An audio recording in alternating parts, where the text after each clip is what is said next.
All right. We are here. It is the meat of the matter. The boys are with a very special guest today that I think you're going to want to hear his story.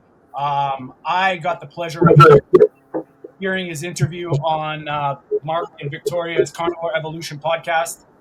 His name's Anthony Irwin. He has a pretty amazing story about what he's done and how he got here, and we're going to find out. Anthony, how are you doing today? I'm doing pretty peachy. Right on. Peachy. And boys, how are we doing? All good. I'm looking forward to this. Yes, for Yeah, sure. great. And before we get going, we just want what we really like and what we enjoy. We're not doctors, we're not scientists. We're here. We're having conversations with real people. All of us have had a carnivore journey in our own right, and it's just great. Anthony, thanks for coming on to share your your journey, your story, and I'm looking forward to getting into it. So why don't we just start at the beginning and what are you all about? How did you start this? Why did you start this? And let us know what you think. All right, man. So we kind of had a little bit of a technical delay, but we're back in action. So let's just start from the beginning. Pick it up where we left off. Anthony, how did you start this, and where? And yeah, just from the beginning. Yeah, I started this off about a little over 3 years ago. I was in the hospital at the time with a condition called Fournier's gangrene. And I remember I just come out of surgery and stuff like that. And I have three kids. I got two girls and one boy. Um, at the time, I was, 713 pounds, just coming out of a major operation and like that. The kind of fighting for my life there with a condition. It only has like a 13% chance of survival rate. Um, and so what it boiled down to, it wasn't about myself or my own personal feelings about myself. It was about my kids. And they're, soon to have kids or when they have kids. I can't remember exactly where I heard about the carnivore diet. I can't remember if it was Facebook, if it was just from word of mouth or what it was, but I just remember hearing about it. And I've tried every diet virtually known to man, anywhere from the subtleties of the normal diets that calorie restriction or whatever the case might be, and I've done the extremes of, diets, and I would okay, not even diets, but just on a form of depression of literally trying to cut off fat rolls off yourself, and I'm not exaggerating about that whatsoever. Um, the whole reasoning of doing the carnivore diet, like I said, it wasn't for myself, or it was merely for my kids, because I remember my kids, growing up. My parents are both gone, um and the mothers of my kids, are their parents are all gone too, so they never really had grandparents, and so that's really affected them a lot. And I seen how depressed they were, for not knowing who they were or have anything like that, like a normal kid has in their life. And I thought it was really selfish of me to not try, because I was putting that same juju or whatever on my kid, on their kids. They would never know who I was. And so what I've done and what I am doing is, initially it was just for them, so they wouldn't have to feel that kind of stuff. When I first started this, it was full bore, what they would call a lion's diet now. It was nothing but beef, steak, water. Um, that's it. There was nothing more. Um, how I started this diet, on my on my Facebook page. Um, I have a guide up there that describes on how to start this diet, and that's exactly how I started doing this stuff. Um, later on down the road, it kind of got a little bit more relaxed, but not really. Um, but that was the very initial part on how it started. Yeah, with the carnivore. Wow, that's so you And were tell me this much. Sorry, go ahead, Tony. no so at what was the starting weight, if you don't mind me asking? 713 pounds. And do just quickly, Wow. where are you at now? I am 1 pound shy from my goal of 200 pounds. That is fucking amazing. You know, Yeah. like truly. So you started Lion Diet. You know, we'll call it Lion Diet for lack of better words, but you just started eating meat and fat, basically steak, red meat. Yeah, that's 100% it. I cut everything out. It was like it was just. See, I picked three meat products. I picked the steak, um, beef steak. What was the other one? I can't remember, but there was three meats that I chose. Oh, beef, steak, and eggs, and water is what I had, and I had that for the longest time. I never veered off from that whatsoever. Cut out all dairies, all just literally everything except for the three things mentioned, and besides salts. Um, I 90% do that now. Right now, I'm a little bit more relaxed when it comes to things, but not really. I don't like to veer off from a lot of different things. If I do, it's very minuscule, if you will. I make very minor adjustments because at times when you make adjustments to this kind of stuff, it takes your body like sometimes 3 days to react to whatever you're doing. So I take a lot of time to figure out how my body reacts to certain things and what it doesn't react to. No, no kidding. What was the first thing that you started noticing, and how fast? What was the first thing that I started noticing? When like Well, when you well, decided to do this? well, at that point in time, when you're that big, I'm just going to be real with you. Hell, I couldn't even lay down to go to sleep. I would have to sleep in chairs or whatever the case might be. But very shortly, I was able to lay down. I bet you there was 7, 8 years there straight that I wasn't able to sleep in the bed, just because I was so big. I wouldn't be able to breathe. There, that was some of the very first things that I did that I noticed that I could do was something as simple as sleeping in a bed. Um, a lot of the things that come along first was my sleeping patterns, mood stabilities, and stuff like that. Them were some of the very first things that I noticed. Can I ask a question, Anthony? You can ask whatever you want, my good man. When you got that size, what was the reaction? What was the reaction from the doctors and the dietitians and the nutritionists? Like, what information were you getting? They would tell me on a consistent basis, like, you know, I'm not going to make it for another year, or I have to go on a calorie restricted diet. I remember I used to have to wrap myself in compression wraps from the tips of my toes up to my mid chest every day. And I remember like sometimes you would have to use safety pins or whatever the case might be to hold the compression wraps at the end of it, and I'd barely nick myself. And my skin would leak fluids, aka water fluid retention, for hours. It would completely saturate towels.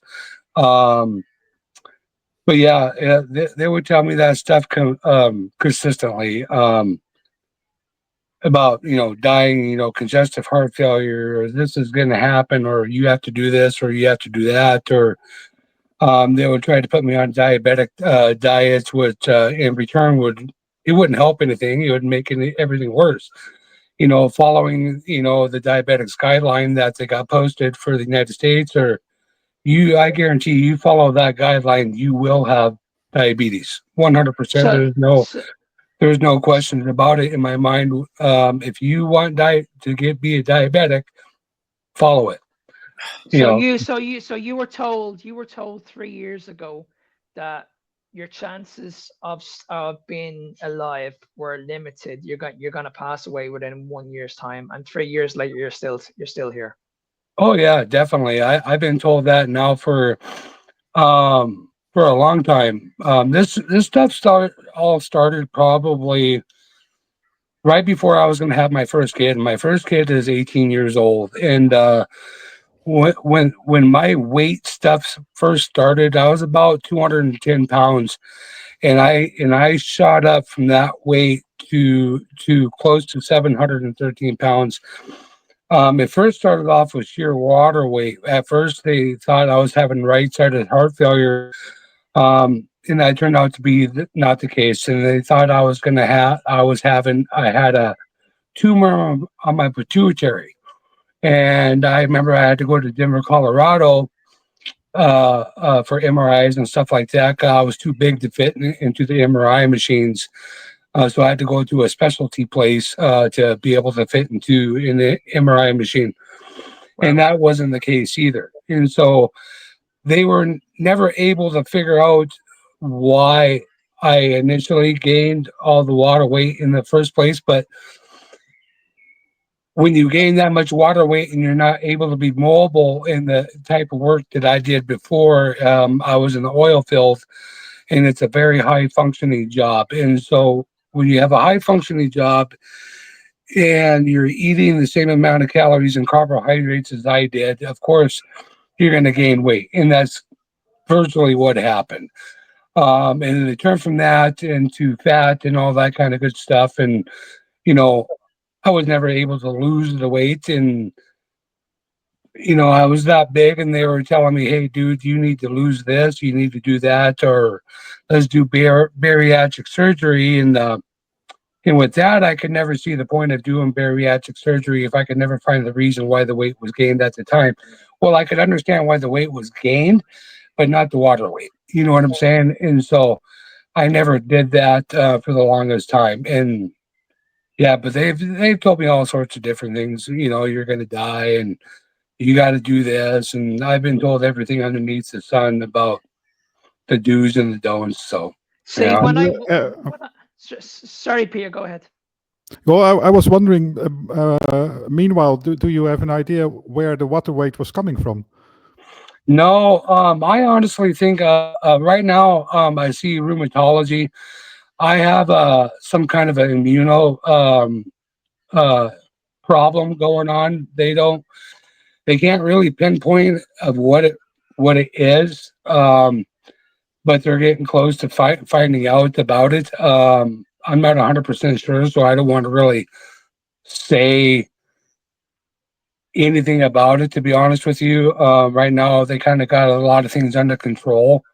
Um, but as far as able to say it was X, Y, or Z, no, I can't say that. How many medications were you on when you were that big?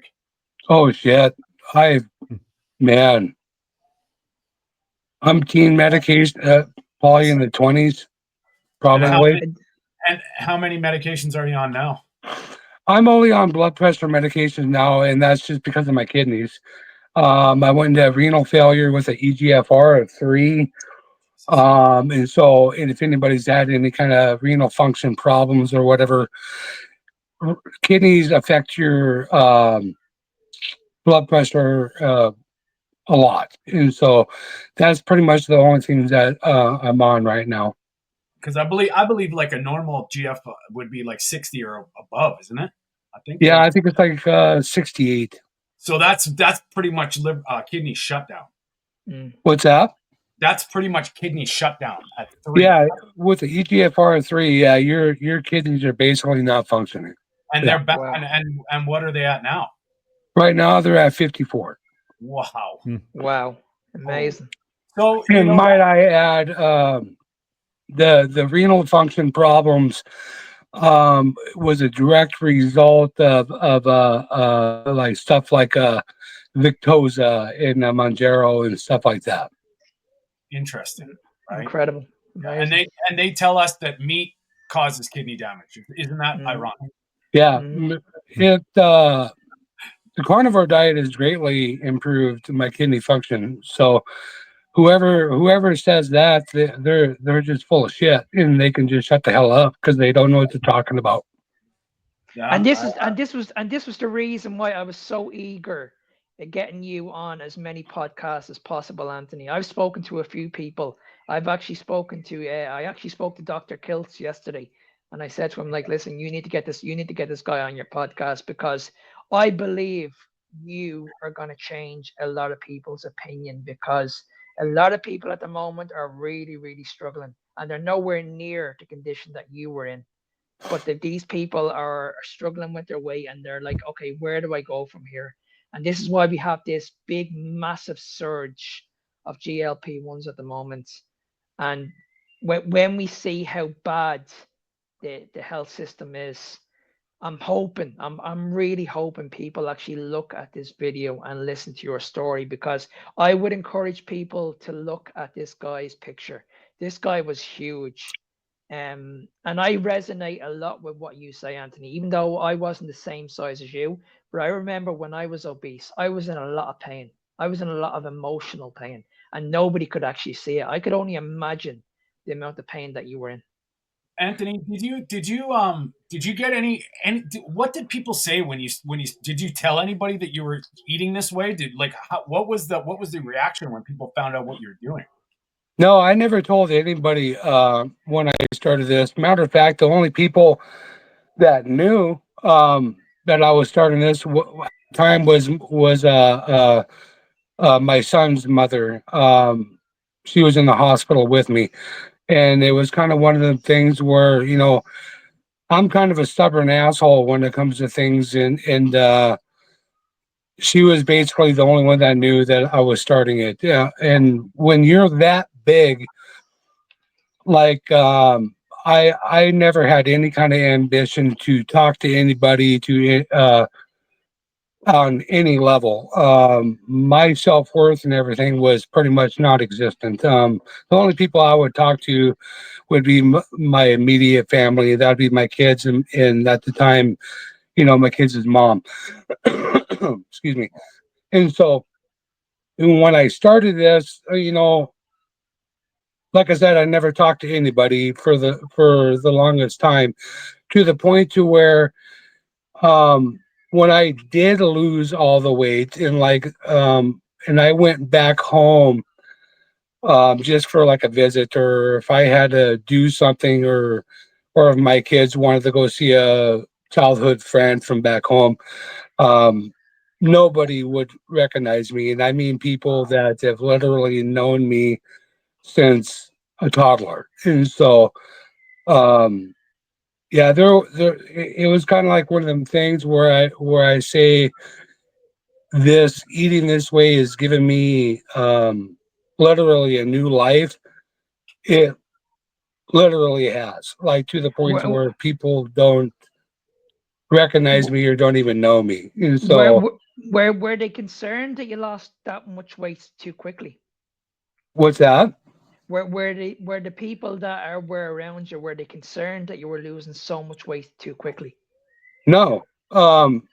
No, not by any means. Their first questions was, "Holy shit, what are you doing? Are you on drugs?" And it's Yeah. like, like, no, no, I give up the whole drug thing a long time ago, guys. And so it's merely just just from what you're eating it, and they've It's they've never really questioned it at all. I'm a pretty honest individual when it comes to what I do and what I don't do, and I really don't sugarcoat the things that I do or don't do. I'm pretty upfront and honest about things, and so the people that know me personally, they really don't question a whole lot of things about what I do or what I don't do. The only thing they ask is, how am I doing it, or is it safe, or what do I do in certain instances and stuff like that. And so, um, but no, mainly they're just pretty much happy. And the people that have anything negative to say about it are just basically people that they don't understand, or they don't believe 100%, or believe that this is a possible thing. Yeah. Anthony, what did the doctors say? I have fired so many doctors, it's unrealistic.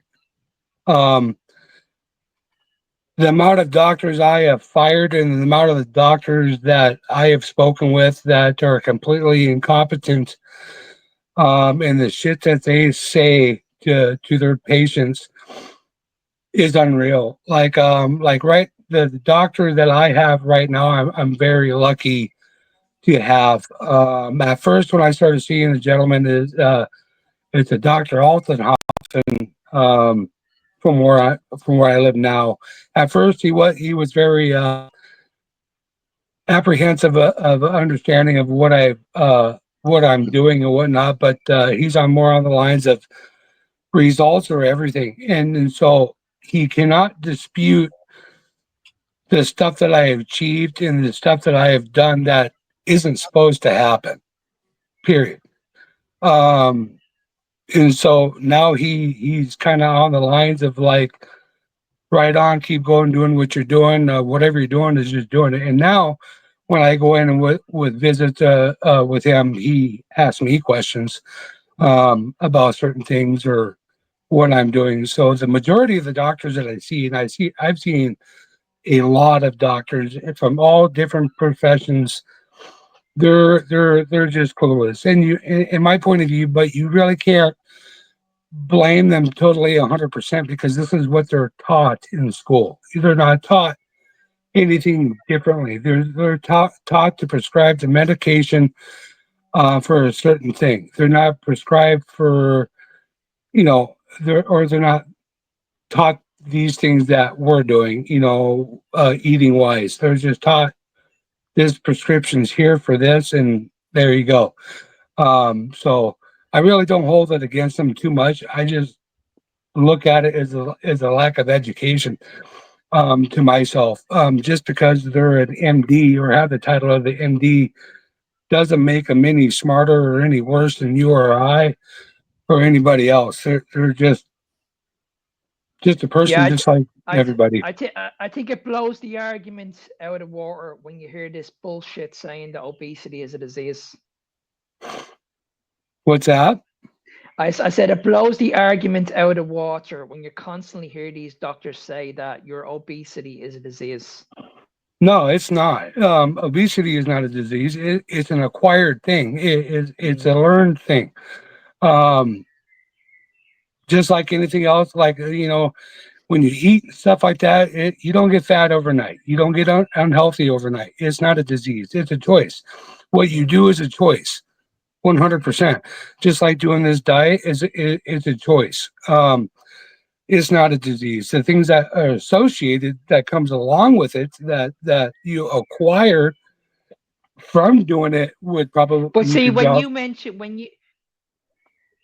ahead. But see, when you mention that it's a choice, I think people need to understand the difference between choice and addiction.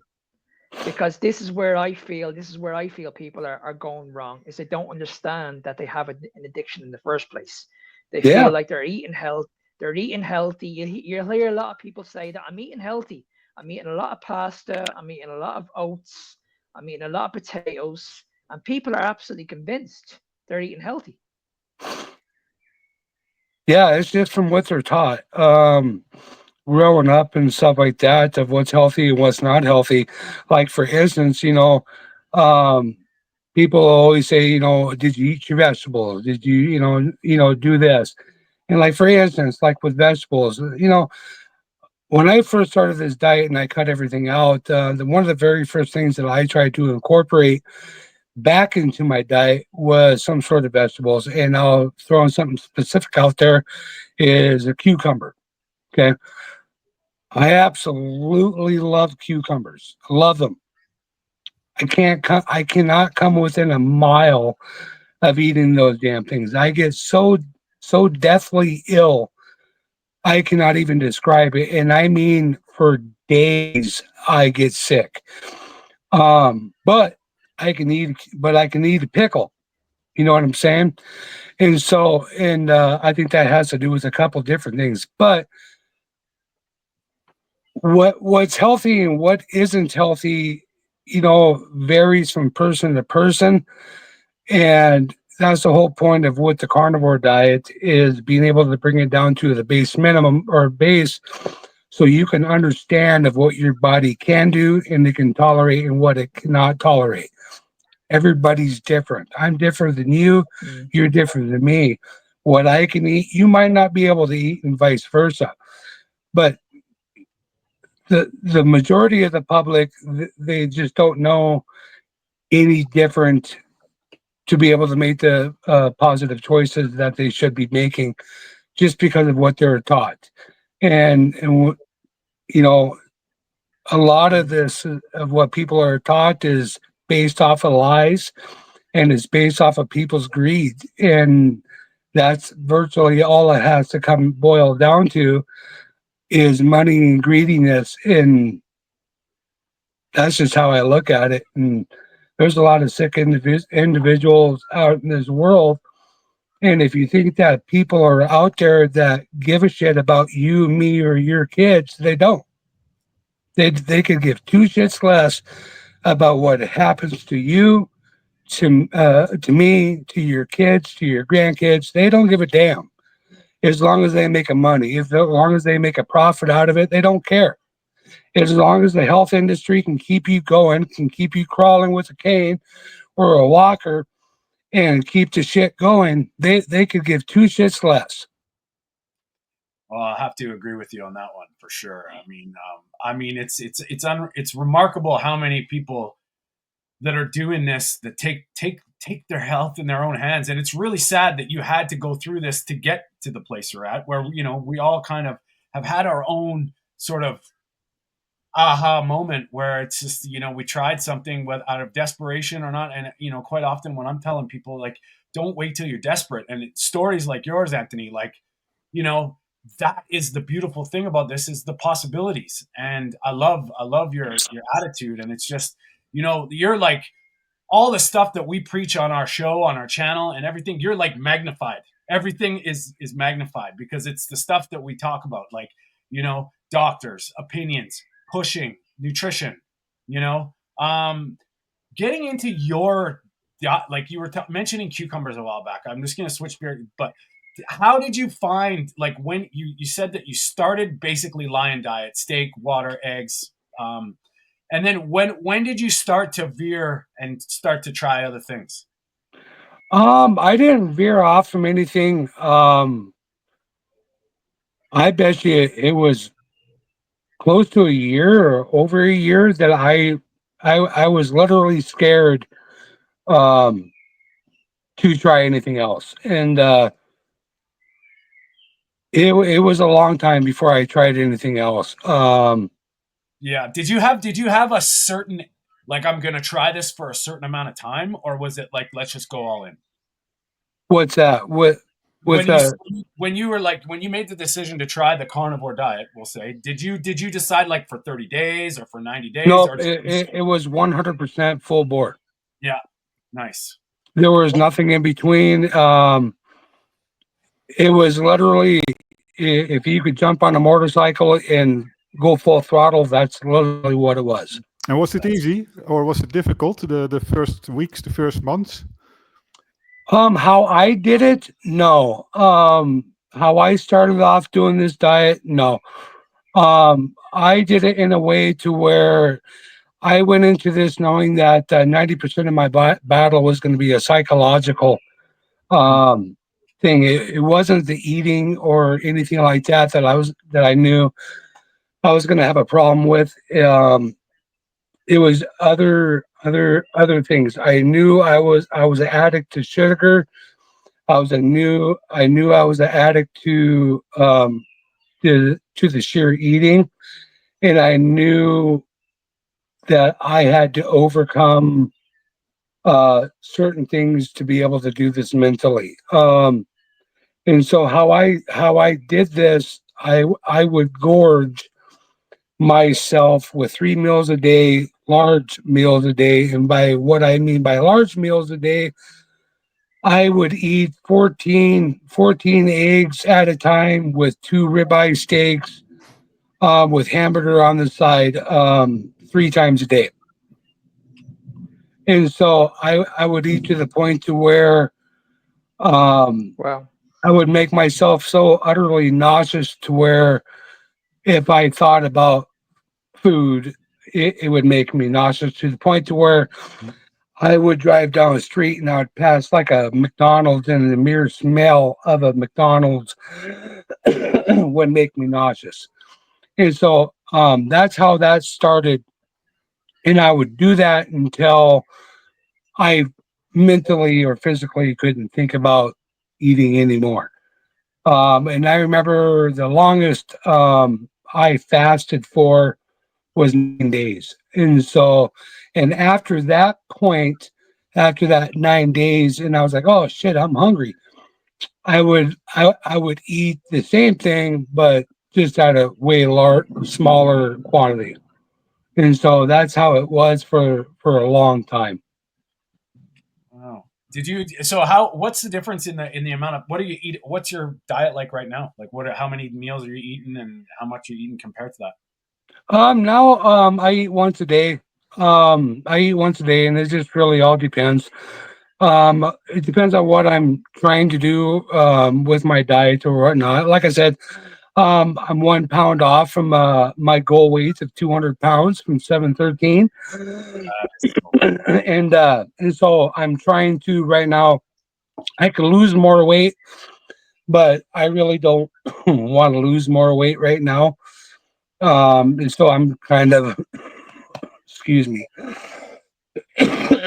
stalling everything out. And so now I can add other things in, like a dairy or something like that. 'Cause me specifically with like dairies, milk, stuff like that, it'll stall my weight 100%. So like if I start drinking milk or incorporating Greek yogurt or whatever the case might be, or making my own yogurt, it'll stall my weight completely out. So if I drop down to 200 pounds exactly, and if I start eating and drinking that kind of stuff, it'll stay at that weight if I stay consistent on my eating habits and stuff. that's amazing.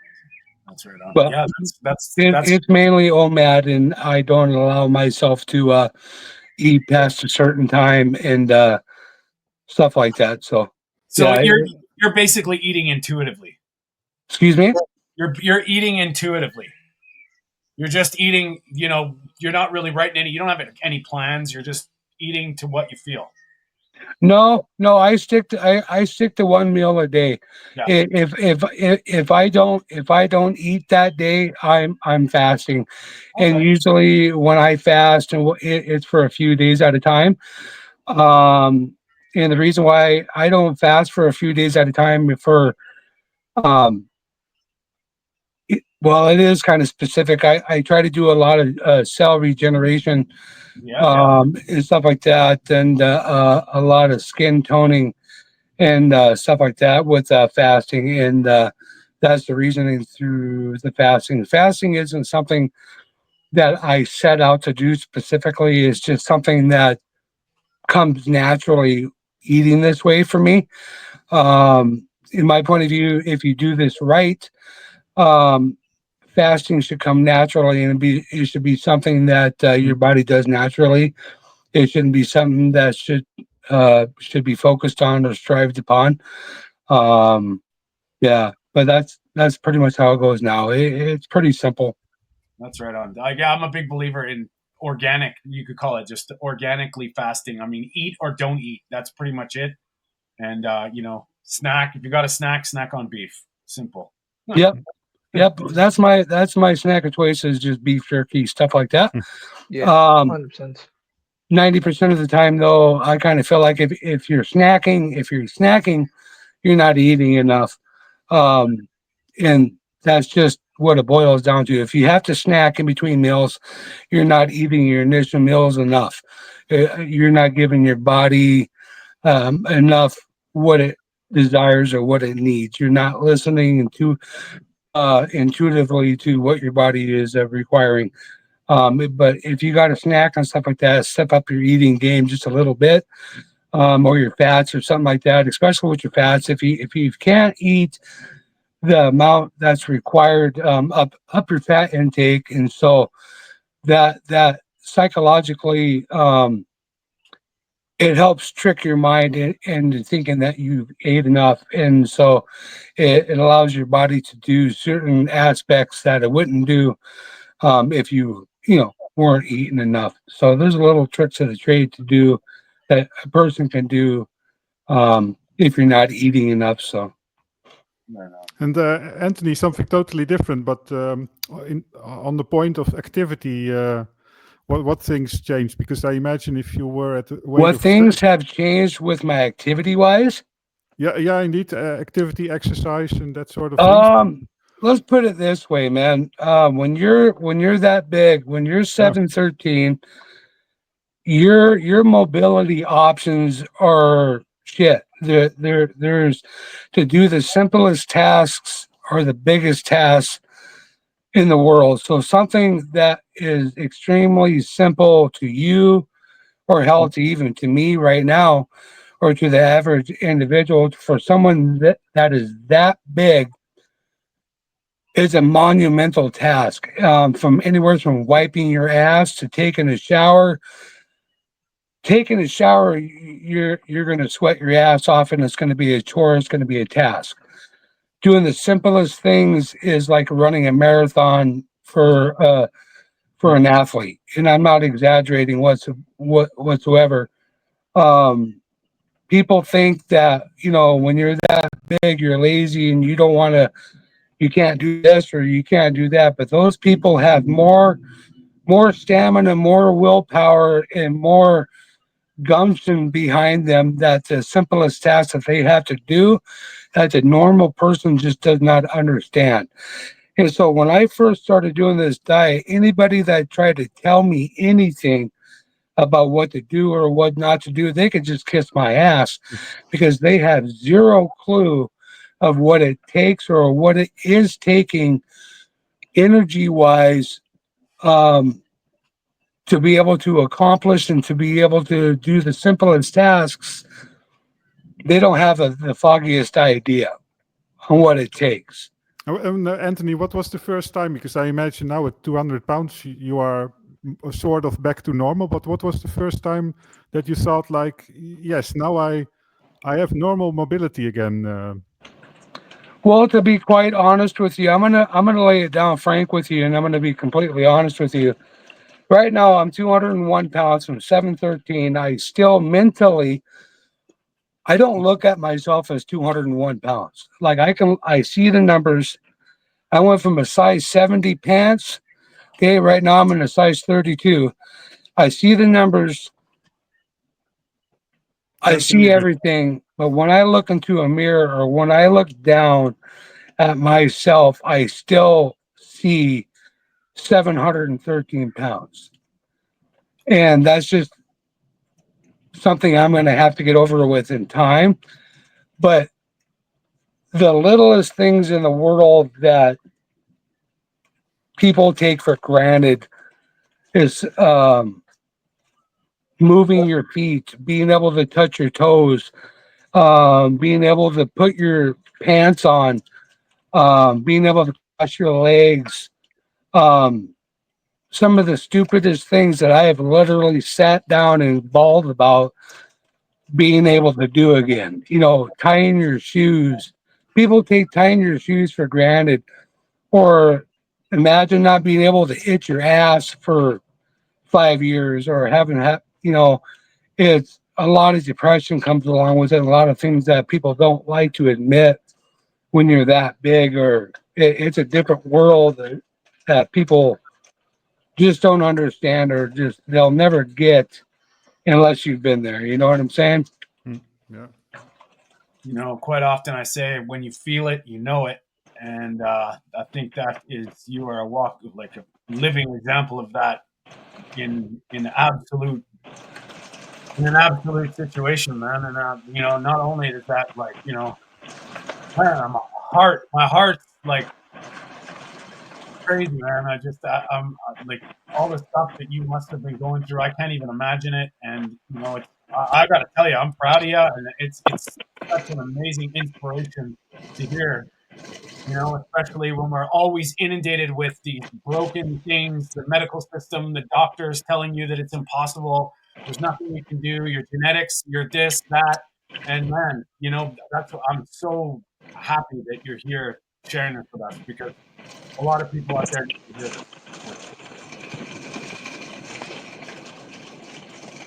How's your kids feel? What's that? How does your kids feel?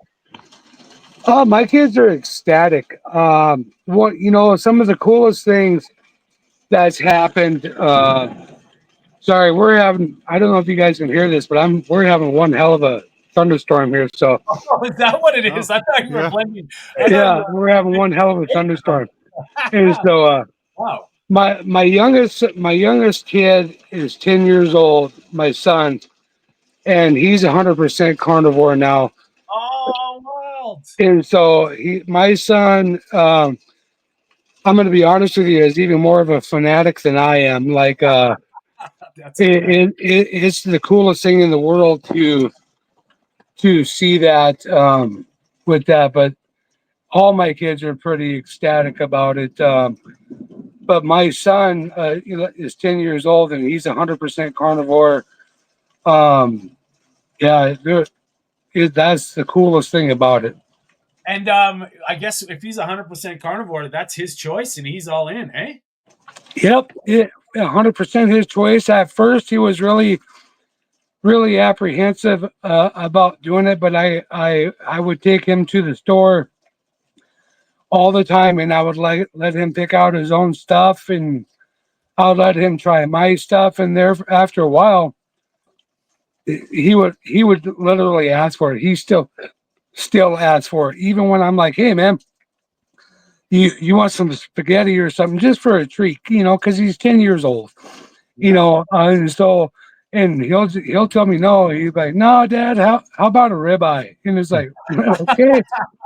And he's dead ass serious too. And the coolest thing about it is, when we'll go down through the stores, and you'd walk through things, and his eyes would wander to everything except for meat and stuff. But now he could get two shits less about any of that stuff, and it's the coolest thing in the world. Right Coolest on. thing in the world. Yeah, wow, what a story. I've seen it, like, with kids. They gravitate toward meat, and I've seen parents just say, "Oh, like, sorry, he's eating your steak." It's like, it's because he wants to, or they want to, and it's we've all been there. Eat your vegetables; they're good for you. And I don't know, is that really necessary? And it's neat when kids kind of gravitate, because I'm on the belief that a proper human diet is a proper human diet. It holds no age, and obviously we got to let the kids live a little bit.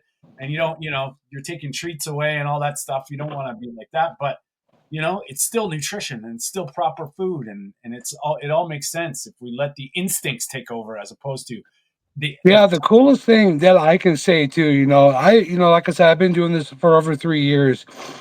And even if I do decide, for instance, like if I was like to say, I'm gonna have me a just a tiny bit of ice cream, right?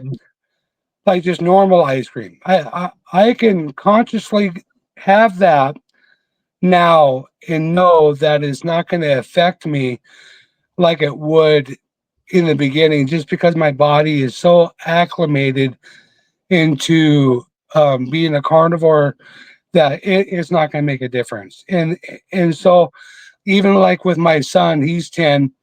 And even if he was like to go to the store and be like, "Hey, Dad, can I have an ice cream bar or whatever?" It's not going to affect him in a negative way, um, to where I can confidently let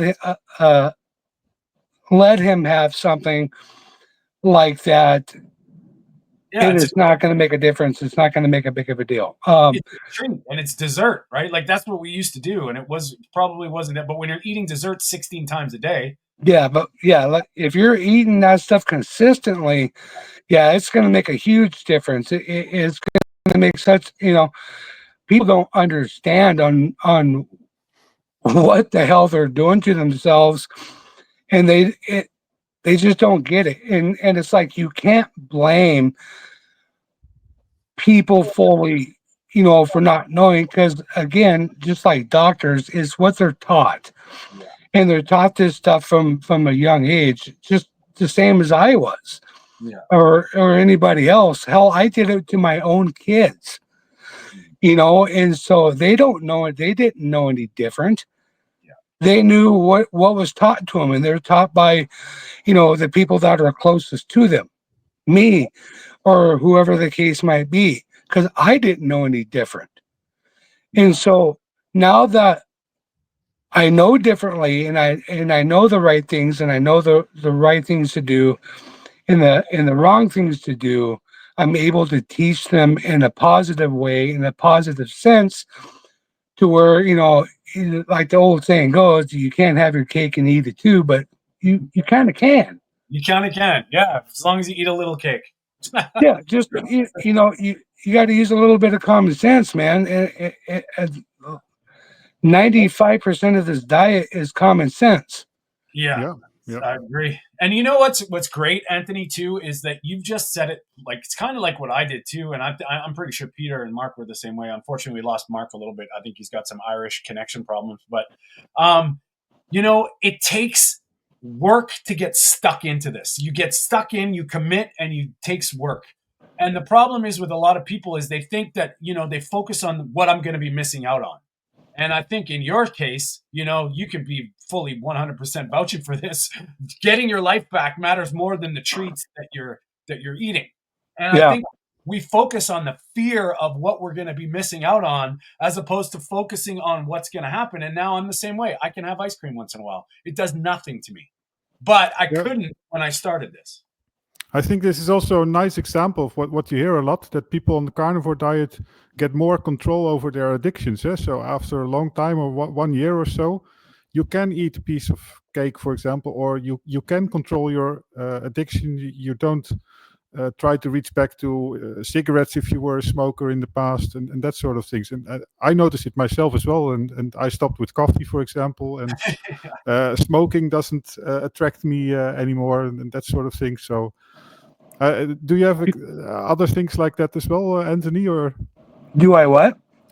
did you have other addictions in the past as well? Or Well, I'm going to be honest with you, man. Like, in my younger years and stuff like that,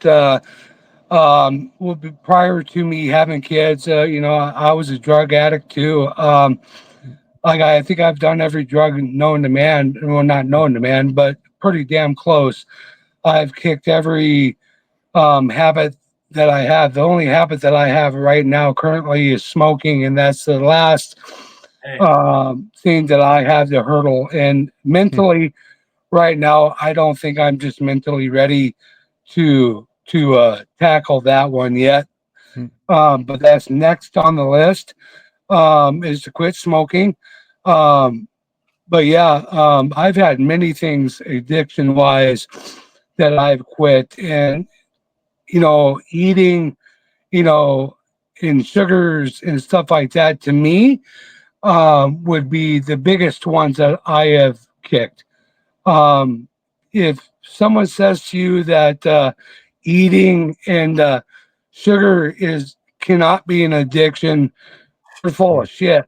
yeah. Look at 90% of people that walk on this earth, and you can't tell me that they're not addicted to food and to sweets and stuff like that.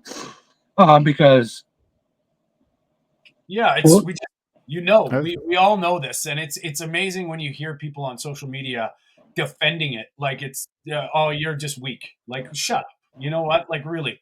And it's tough because we try and play politics all the time and be nice, but I'm almost to the point where I'm not being nice anymore because that's actually harming people. When we're trying to eat meat, I don't push my thing on anybody. I like to show but lead by example. with my own life and stories like yours, Anthony.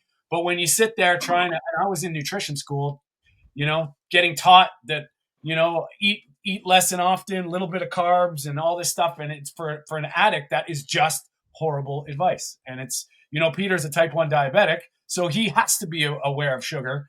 And, someone saying how to manage it. And it's just crazy. So I really do appreciate your thoughts on that. That's nice to hear it. And, as far as what you've done, man, you're taking step by step, you're getting back to being human, which is great. So, that's Yeah. Yeah, it's taken a long time. Like I've done a lot of stuff that honestly isn't supposed to happen. Like for instance, I was diagnosed in protein positive with multiple myeloma, and like for instance, that's not there anymore. But I still see cancer doctors just to keep up and to make sure that things are up to snuff and not coming back or whatever the case might be. With the renal failure, that's not supposed to happen. Like I had an A1C of 17. Now it's pretty much at a 4.8 now. wow. And Oh so shit. um, I've done a lot of things that just ain't supposed to medically happen. And so And then still there are doctors that would tell you to stop the carnivore diet and still go back to doctors to veggies. this day that have recently told me to stop the carnivore diet. It's gonna mess up my heart. It's gonna do this. And I look Yeah. at it, I said, dude, I've lost over 500 fucking pounds. I have done this. I have done that. I have done this. And you're gonna sit here and tell me that I need to stop this? I said, and this is where I have zero problems telling them they're the most ignorant sons of bitches I've ever met in my life. And you have zero beings to tell anybody anything. Yeah. Yeah. You are gonna fucking kill somebody. That's what you're gonna do. You're in this for a goddamn dollar. You have zero give a shit about me or anybody else. And zero experience on the point of they Yeah. should listen. Yeah, they should listen They don't, to you and yeah. stories like this. There is no cure, is what they say, until you cure it, and then they're like, that can't be possible. So it's Yeah. funny how your genetics break you, and then your genetics save you, but it's all these anomalies that it's like staring you right in the face, man. Well, what's funny is the doctor that I'm seeing right now, Altenhofen. When I first seen him, I seen him through an emergency room over an infection, and I went septic, and he would tell me the same shit, the same spew. Hey, dude, you're right on the brink of kicking the bucket.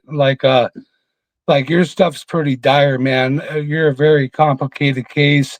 If something doesn't happen soon, this is the ultimate outcome. And so I remember he went from an ER physician and he quit being an ER physician and he went to just a family practice. And I have fired every doctor in that facility except for him because he just went to a family practice. And I was like, shit, I might as well just try it. And so when I first started seeing him, I was dropping weight so fast.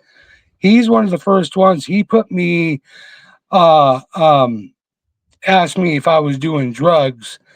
And he would piss test me every single day to make sure I wasn't doing drugs. And so it turned from that into him, like I said before, him asking me questions about how I'm doing this, or he has literally referred me or some of his patients to come see me about weight loss. And so now he's one of my biggest advocates for this doing this whole thing. Like he really doesn't ask a whole lot of questions or dispute a whole lot of things. If it has a positive outcome, he's all for it, and he really doesn't ask questions. The only kind of questions he asks is how do we do this safely? Yeah. You know, that Well, there you go. Hey, that's a go figure. yeah, and he That's like all. looks out a lot for like my electrolytes because in my point of view, 90% of this is hydration stuff of that. That's the only negative thing that I can say about the carnivore diet. You really got to pay attention to your hydration because you could really fuck yourself up Yeah. really bad when it comes to this if you do not. And Yeah, have you found that like over your journey, like over the last 3 years, that your electrolytes have changed? Like you've been managing it differently? Yeah, Yeah, because that's yeah. Like I have ended up in the hospital a few different times just okay. because of over mismanagement of hydration. Um, that is something that I feel that is very, very, very important when it comes to the eating this diet. Because when you first start eating this diet, you're restricting yourself so much, and you're drawing so much fluids and nutrients that you have to replenish a lot. And if you don't, you're really going to mess yourself up. And so, as long as you keep that stuff up, you should be golden 100%. yeah. Yeah. I mean, That's go yeah. ahead. Well, I think that's also a general issue with sudden weight loss, right? If you lose a lot of weight, you have to be careful with hydration and nutrients, and you will also be losing a lot of toxins probably stored in the fats. That's Well, this is the coolest thing that I have learned through losing weight. Your fat cells, you don't lose fat cells Mhm. at all. They just shrink. Yep. The fat cells that you have are always there. Um, you don't accumulate, you don't lose. The you have the same amount of fat cells as you always did. They just get bigger or smaller. And your fat cells are kind of like a time capsule. Mm. And so what you eat throughout the years, your fat cell stores. And so when you're losing weight and all that kind of stuff, your body, the reason why, in my point of view, your body goes through so much stuff is because of that reason, because your fat cells stores so much information from what you eat, and it releases things at a delayed reaction. And so when you're releasing that stuff through out of your body, it's kind of like a time capsule. You know what I'm saying? So when you're drinking fluids, and that's the biggest thing about using salts and stuff like that. So your cell membranes are able to incorporate the waters and be able to exchange that data in and out of your cells. So it's able to, exchange out of there. So it's be able to release that stuff out of your body appropriately. No So, doubt. It's or minerals, right? Minerals are everything. So yeah, they're like the spark plugs of everything. yes, So sir. yeah. And I Yeah, mean and it's good and bad stuff, right? So yeah. that Oh, yeah. information. So Oh, yeah, it's good and bad stuff. Most definitely. Hmm. Most definitely. Anthony, what advice do you have somebody, just say for instance they're overweight, obese, thinking about their health, they don't know what to do, they're getting maybe slapped around by the doctor's opinions, getting told, scared. What do you say to them?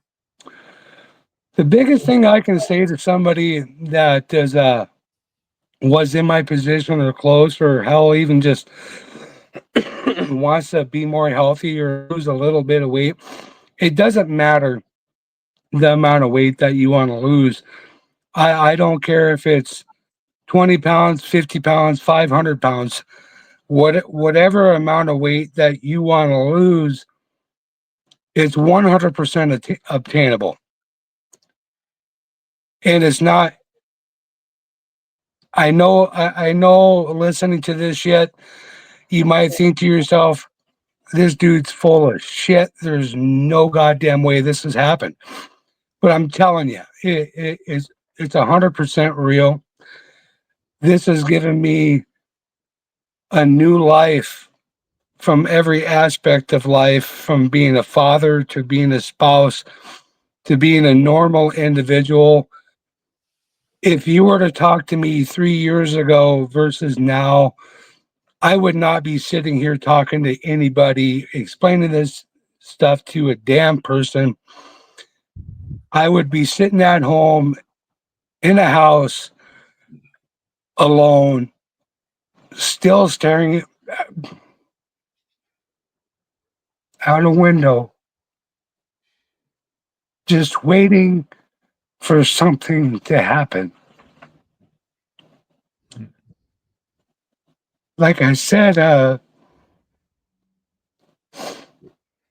always looked at myself as a burden to people who are not worthy for people's love or for people to give a shit about. But I found out from doing this stuff that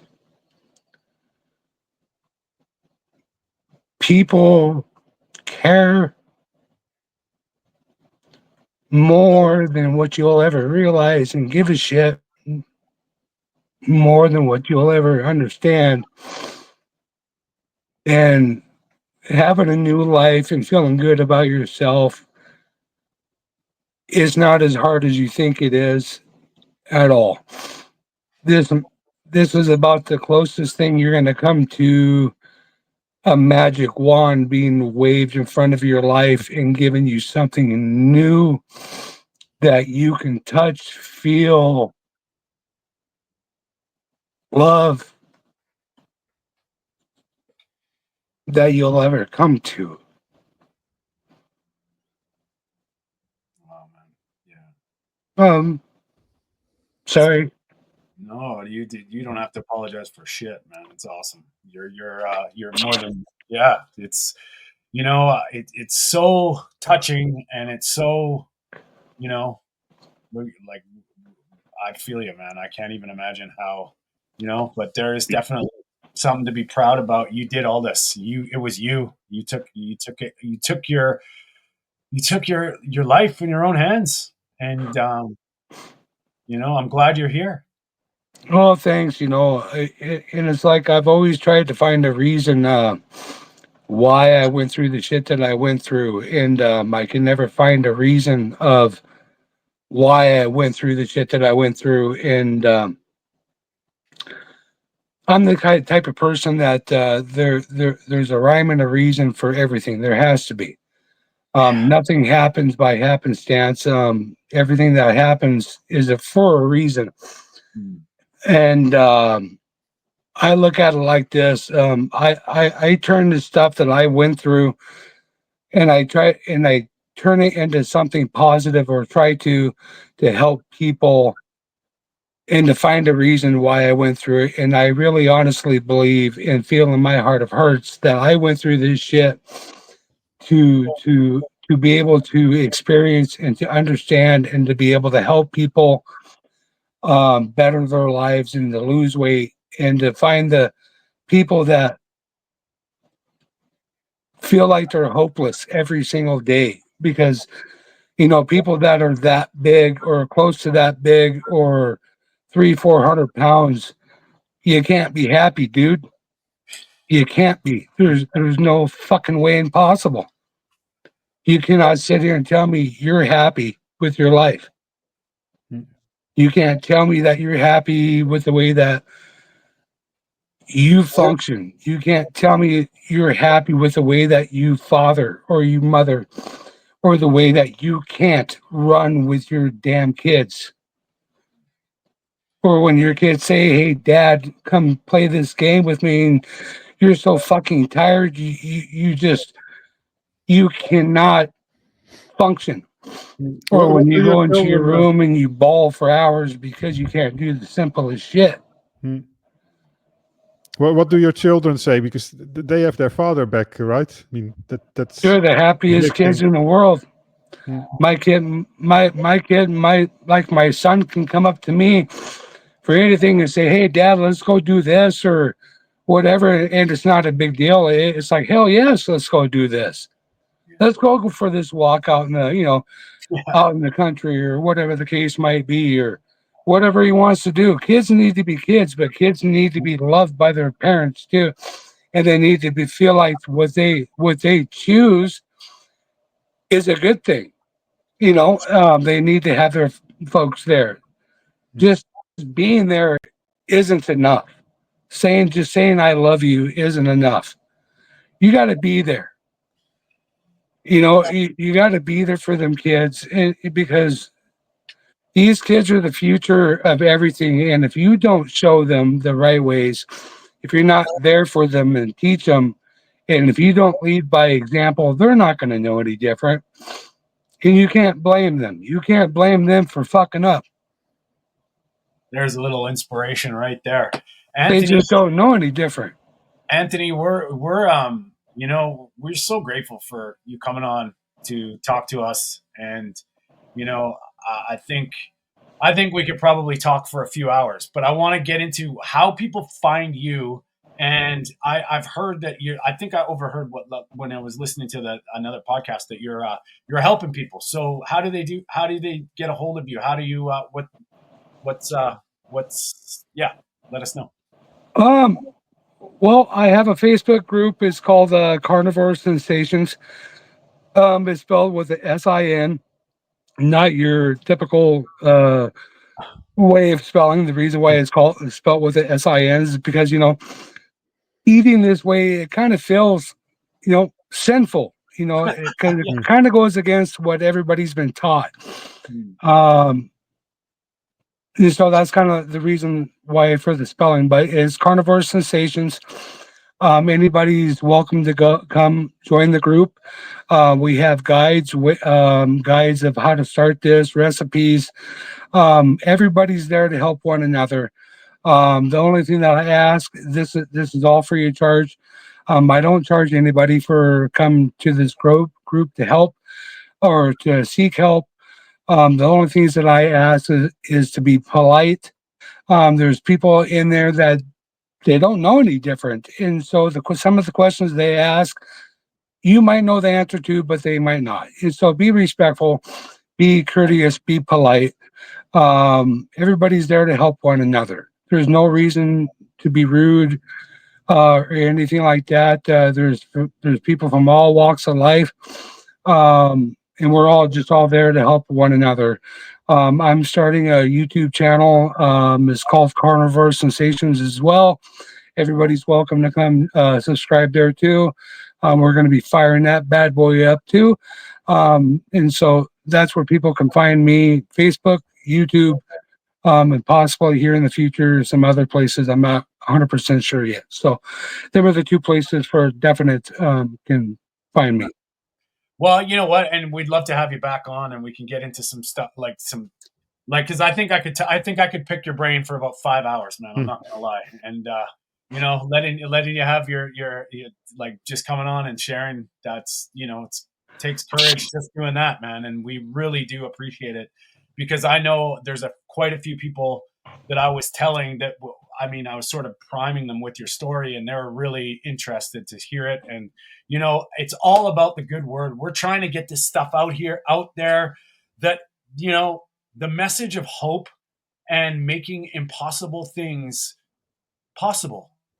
And it just takes one. And your story is so important, especially Yeah, there's so many people out there with the same shit, if not worse than me, dude. Um, my whole point of view is I'm not here for notoriety. I'm not here for money. I'm not here for none of that shit. I am here just merely to help people. I look at it this way: things will come my way when it's due, when it's meant to. But for now, I just want to help people. Um, that's all. Seeing people smile and hearing what this stuff does for people, the positive things, the marriages it's saved, the families, the relationships, father and daughters and stuff. That's what it's for me. Like, to be able to give people to see that I know that I've helped people give their life back. To see Spoken, them smile again, to, you know, that's what it's about. And if people can't be honest about things without in trying to incorporate money or any of that kind of stuff, um, I don't want nothing to do with them. And I have zero problems being a complete utter asshole to somebody just over those instances. And that's kind of the reason why I've never really listened to any of the big shot, people out there, because they're just not real about a lot of stuff that they say or do. They just follow the pack and mm, change just a couple of different little things to suit them. So yeah. spoken like a true human, my friend. That was yeah, very nice. Okay, guys. Well, Anthony, I want to say everybody check out his Facebook channel. I know I've subscribed to it. I think just before this, I was checking it out. Carnivore Sensations. Um, and yeah, well, when you get your YouTube channel up, we got you. We'll be all there for sure.